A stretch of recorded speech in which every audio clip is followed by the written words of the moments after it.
Naglunsad ang Russia ng malawakang pag-atake ng missile sa Kyiv, kung saan isang tao ang napatay at 12 ang nasugatan.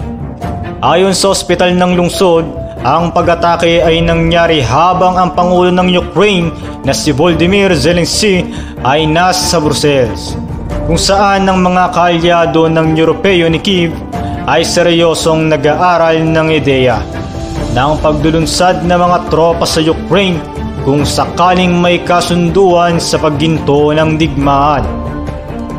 Ang Russia ay nagpaputok ng 5 ballistic missile mula sa mga rehiyon ng Bryansk at Voronezh simula bandang 7 ng umaga. Ayon sa Air Force ng Ukraine, ang lahat ng 5 missile ay naipagbagsak. Ayon sa ulat, ang pagkatake na kinasasangkutan ng 5 missile ay isang bihirang pangyayari. Halos 3 taon na lumipas mula sa pagsisimula ng full-scale na pagsalakay ng Russia sa Ukraine.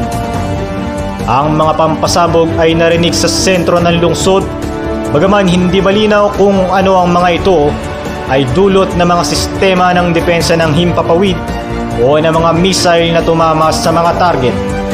Ang mga opisyal ng militar ng lungsod ng Kyiv ay nagpost ng mga larawan na pinsala sa Telegram na nagpapakita ng mga kalyeng puno ng mga labi, mga gusali na may mga binantang nabasag na mga nasunog na sasakyan at isang malaking apoy sa sentro ng isa sa mga pangunahing kalsada ng lungsod.